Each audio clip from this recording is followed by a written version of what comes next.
자, 여러분, 영주 형의 표정이 밝죠? 그런가요? 밝은 표정 아닌가요?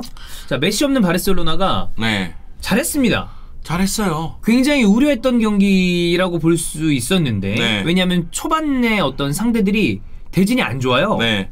그런데 바르셀로나가 소시에다드를 상대로는 최근에 워낙에 좋은 모습을 보여줬으니까. 근데 그 중심에는 또 역시 메시가 있었기 때문에 네.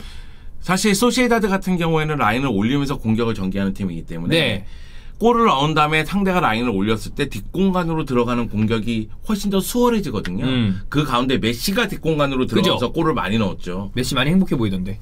아, 메시는 행복하겠죠. 행복해야 됩니다. 그 약간 그건 것 같아요. 본인이 여러 가지 짐을 안고 있었잖아요. 근데 그거를 포기하는 데까지는 어렵지만 포기를 한번 하고 나면 되게 후련해지잖아요. 네네. 되게 좀 이제 남은 커리어를 완전히 마음을 홀가분하게 뛸 것 같다라는 게 얼굴에 좀 드러나지 않나. 그래서 바르셀로나 팬들, 메시 팬분들은 다 아쉽고 슬프지만 행복해하는 거에 대해서 굉장히 좀 반가워하더라고요. 네. 그러니까 그동안 바르셀로나에서 너무나 많은 압박감을 느꼈죠.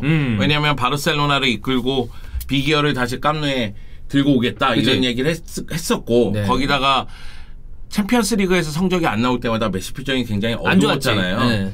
그러다 보니까 메시가 압박감이 굉장히 컸는데 근데 파리 생제르맹 가고 나서 아니 관중석에서 지켜보는데 동료들이 골을 팡팡 터뜨리고 그렇지. 와, 애들 잘한다. 너하고 나하고 안 뛰어도 되겠는데 하면서 네이마르하고 얘기하는 듯한 그런 느낌.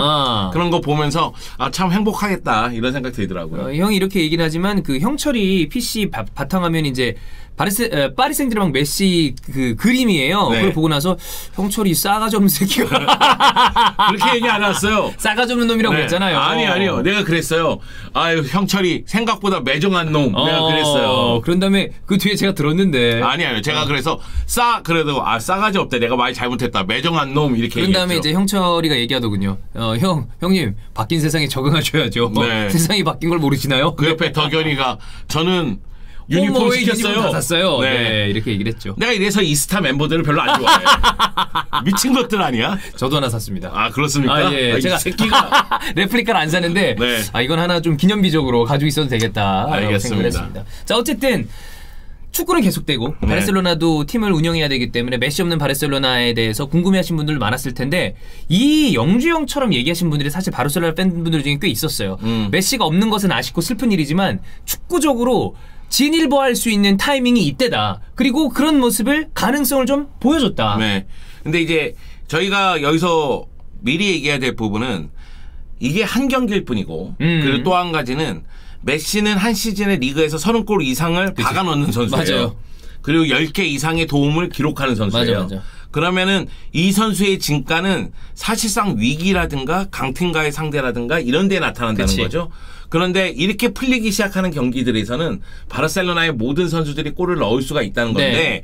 경기를 풀어나가는 방식 자체가 굉장히 좋아졌다는 거죠. 일단은 바르셀로나 같은 경우에는 메시의 단점 중에 하나가 전체적인 기동력이 떨어지는 그렇지. 부분이잖아요. 나이가 있어서 그게 많이 떨어졌으니까. 네. 공격할 때는 정말 열심히 뛰지만은 수비 가담이라든가 이런 부분은 좀 아쉬움이 있잖아요. 맞아요.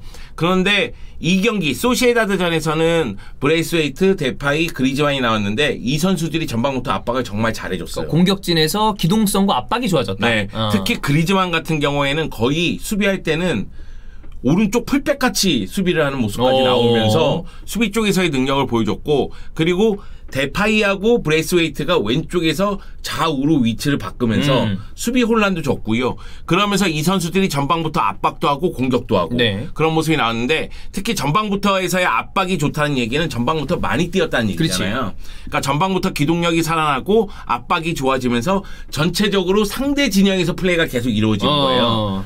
근데 이것이 공격 쪽만 아니라 밑에 있는 페드리하고 더용하고 부스케츠하고 잘 연계가 되면서 동시다발적으로 압박이 되더라고요.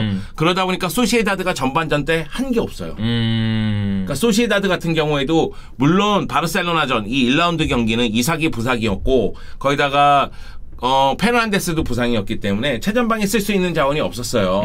그러다 보니 오야르사발을 원톱으로 기용하긴 했는데 그럼에도 불구하고 이선 라인을 보면은 뭐 오야르사발까지 포함하면 오야르사발, 다비드 실바, 야누자이, 포르투 정말 뛰어난 선수들이 많거든요. 그런데 중원 쪽에서 완전히 막히면서 측면 쪽으로 볼이 가더라도 굉장히 단조로운 공격. 결국 측면 쪽에서 1대1 돌파를 해야 되는데 이 상황에서도 바르셀로나가 잘 막아내면서 결국 이제 바르셀로나가 전체적인 압박과 기동력이 좋아졌다. 그러면서 상대 진영에서 플레이가 늘어나면서 계속해서 공격하는 모습이 나타나기 시작했다.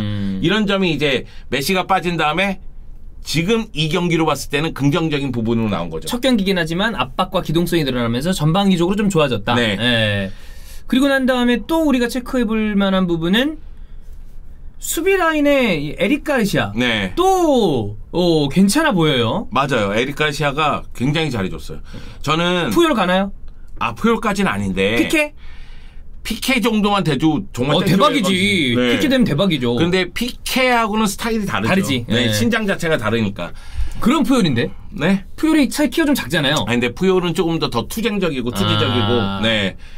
푸열 되려면 멀었어. 네, 푸열 제일 좋아하시는 선수죠. 네. 왜 다들 푸열하고 비교하는데 푸열 되려면 멀었습니다. 걔 그냥 한 경기 잘했을 뿐이야. 기대하는 거죠. 네. 푸열이 되면 진짜 좋겠는데. 최고지. 그런 리더십을 가진 선수라면. 그럴 가능성이 크지는 않다고 저는 생각을 하고요.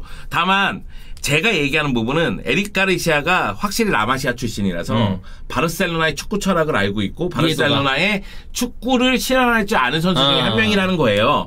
그래서 많은 축구 팬들이 에릭 가르시아 맨시티에서 폼이 안 좋은데 영입하는 거 맞냐. 그치. 너무 안 좋았거든. 차라리 아라우라든가 민게사를 키우는 게 낫지 않겠느냐 이런 얘기를 했는데 그럼에도 제가 그 얘기를 했어요. 에릭 가르시아는 그래도 양발을 쓸 줄 알고 주발이 오른발이지만 그리고 바르셀로나 라마시아에서 성장을 했기 때문에 잘 적응할 것이다. 그래, 적응은 뭐 쉽게 하겠지. 그런데 그게 바로 나타난 거예요. 왜냐하면 에릭 가르시아 같은 경우에는 도쿄올림픽에 참가를 했기 때문에 프리시즌에 발을 맞춘 시간이 없었거든요. 네. 그럼에도 불구하고 선발 출전하더라고요. 그래. 그러면서 바로 피케하고 적응을 했는데 제가 말씀드리고 싶은 부분은 그거예요. 바르셀로나는 최후방부터 빌드업을 하는 팀이잖아요. 최후방부터 빌드업을 할 때 결국 수비 라인은 마치 생물처럼 유동적으로 움직여야 돼요. 그래, 그렇게 움직여야지. 네. 수비할 때는 일자 수비가 맞습니다. 네. 수비할 때는 일자 수비 라인을 유지하면서 이 라인 간격을 계속해서 조절하면서 수비를 하지만 공격을 할 때, 빌드업을 할 때는 이게 일자로 있는 게 아니라 계속해서 유동적으로 움직여야 돼요. 그래야지만 상대의 압박을 효과적으로 풀어나갈 수가 있거든요. 맞아요. 근데 피케하고 에릭 가르시아가 그게 되는 거예요. 네. 아주 좋은 건데. 네. 볼을 주고 공간으로 움직이면서 다음 플레이를 받을 준비를 하고 그 다음에 연결할 준비를 하고 그게 되고 수비 쪽에서의 집중력이 굉장히 좋더라고요. 네. 그러니까 슈팅을 때릴 때 그 앞에 마지막 순간에 발을 갖다 대는 수비. 그게 사실은 수비 퀄리티를 결정하는 부분이거든요. 그쵸. 그런 모습을 이 경기에서 많이 보여줬어요. 그래서 에릭 가르시아도 합격점이다. 그러면은 센터백 라인에서 에릭 가르시아가 제역할 가능성은 있다. 기대를 많이 하시는 것 같은데. 뭘요? 전체적으로 이번 시즌 바르셀로나. 아니에요. 이따가 단점을 얘기할 거예요. 일단은 첫 경기이기 때문에 너무 막 이렇게 물론 가능성을 확인을 했지만 전체적으로 강팀을 상대할 때라거나 그럴 때는 아직은 좀 조심해야 될 필요가 있을 거예요. 네. 소시에다드 같은 경우에는 수비 라인을 올리면서 공격하는 팀이기 때문에 뒷공간을 들어가는 데 있어서 그렇게 어려움이 안 따를 수도 있어요. 왜냐하면 공간을 만드는 데 있어서. 근데 아예 라인을 내리는 팀을 만나거나 아니면 소위 얘기해서 강팀을 만났을 때도 지금의 압박이 효과를 발휘할 수 있느냐? 이거는 지금 장담할 수가 모른다. 없어요. 네. 여기다가 이 경기에서 골을 넣은 선수가 피케, 브레이스웨이트 그리고 세르지 로베르토예요. 그런데 세르지 로베르토가 이 경기에서 한 골, 브레이스웨이트가 이 경기에서 두 골인데 이 선수들은 지난 시즌에 넣을 골을 이 한 경기에 다 넣었거든요. 네. 이 얘기가 뭐냐면 이 선수들이 해결사는 아니라는 거예요. 그렇지. 그러면은 강팀을 만났을 때, 뭐 소위 얘기해서 레알 마드리드나 아틀레티코 마드리드를 만났을 때 누가 해결해 줄 것이냐. 이것은 아직까지 정해진 게 없다. 그러니까 그들이 해결해주면 좋겠는데 그럴 가능성에 대해서는 못할 가능성도 염두에 둬야 되니까. 네. 이거는 달리 얘기하면은 결정적인 순간에 골을 넣어줄 선수가 안 보일 수도 있다. 그러면은 경기는 진짜 잘하고 점유율도 상당히 높고 그리고 패스 숫자도 많은데 근데 골을 못 넣어. 이런 경기가 나올 수도 있다. 말짱황이지. 그러니까 제가 바르셀로나를 보면서 좀 걱정되는 부분은 그거예요. 잘 되는 경기에서는 3골, 4골씩 넣을 거예요. 그래. 안 되는 경기가 0골인 경기가 은근히 많아질 수도 있다예요. 그때는 이제 메시가 풀어버렸는데 그걸 해줄 만한 선수가 없어졌으니까. 네. 저는 데파이 합격점이라고 생각해요. 데파이 정말 보여준 거 많았어요. 그리고 데파이가 아직까지 아쉬운 부분은 라리가에서의 반칙의 수준. 그러니까 이 정도의 접촉에 대해서 이게 반칙이다? 아니다? 이거를 자기가 좀 어느 정도 선을 그어야 되잖아요. 그렇지. 기준점이 있어야 되잖아요. 그건 좀 뛰어보면 이제 나올 텐데. 네. 근데 아직 그 기준점이 없는 것 같더라고요. 물론 이제 르 오르망이라든가 엘루스톤도가 뒤에서 계속해서 까는 장면이 있는데 까일 때마다 막 심판한테 이러면 안 되잖아요. 결국은. 그렇지. 이 정도는 얘네 안 부네. 그럼 이제 넘어가야죠. 네. 그래서 어느 수준에서 이게 반칙이 부러지는 것을 파악을 해야지만 반칙 유도도 쉬워지니까. 그렇지. 그것이 있고 그리즈만 같은 경우에는 골대도 맞추고 결정적인 슈팅도 하고 그랬지만은 골을 못 넣었거든요. 그러니까 그리즈만도 결정력을 좀 높일 필요성은 있다. 그런데 그리즈만, 브레이스웨이트, 데파이의 이 공격 조합은 나쁘지 않았거든요. 그래서 제가 생각하는 거는 결국은 뭐 저번에 찍은 영상하고 똑같은데 안수파티나 아구에로예요. 그러니까 결정을 질 줄 아는 선수가 나타나야 돼요. 아구에로도 이제 부상에서 돌아오고 파티도 빨리 이제 폼을 올려서 다 100% 회복하면 돌아와서 골 넣기 시작하면 그 부분은 좀 많이 해소가 될 수 있을 텐데. 네, 많이 해소가 될 수가 있죠. 그리고 더용 같은 경우에도 저는 더용이 박스 안쪽에서의 슈팅 연습을 좀 많이 했으면 좋겠어요.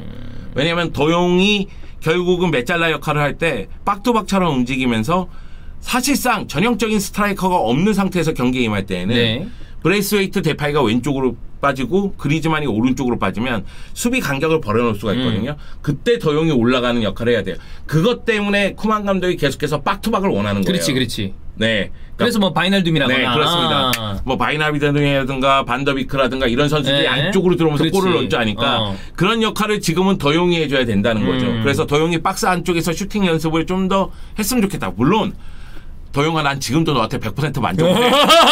너는 팔방미인이야. 만족을 하지만 욕심이 그렇다는 거야. 좀 더 잘해줬으면 고기도 되면 얼마나 좋을까. 그런 생각이 좀 들더라고요.